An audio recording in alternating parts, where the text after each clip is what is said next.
I could draw before I could walk, I think. Like, for some weird reason, drawing makes sense to my brain. Like, it's a way that I used to figure out things. And I had it all the way up until I lost my eyesight. Then I thought it was gone forever. Like, it didn't even occur to me that you could still draw, or, wasn't even a thought in my head, even though it was literally something I did every day. It isn't really any different than when a sighted person paints, except for a couple little things. So if you're a sighted person, you're going to use your eyes to know where you are on a canvas and where you've been. If you're visually impaired, you use your sense of touch to know where you are, and you can feel where you've been, you can feel your environment. And it's the same way on a canvas. So I can make lines that I can touch and feel. And with every paint stroke, it gives me more information. So it gives me more to feel and more ways to be able to orient myself. What I'm doing is I want to block in a basic color for the blue. And the nice thing about the way I paint is that you don't have to be that clever or that good at it. You can you can go in, you can decide where you want colors, what you want, and just start blocking it in, and then you can start refining it.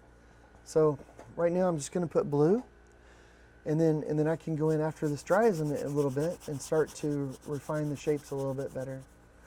Whenever I was growing up, I was sick a lot and I was in hospitals a lot. I was born with epilepsy, so I was just in and out of hospitals a lot as a kid. But one of the bright spots, though, was the artwork. Like going to the hospital, and it would just transport me away. I was a nerdy little kid. I always loved art. With this project, I was real excited about it because just the idea that the artwork can live in a place where they can help children transport themselves away, even if for a minute. I thought it just sounded so cool. In Fort Worth, so of course you got to have a Longhorn, and then I want to have the hospital in there. I just want to have different elements, and also parts that would appeal like to girls, to boys, to adults. So each panel is a little bit different, and so I want it to be interactive. I want it to be something the kids can engage with, but also something the parents feel really good about.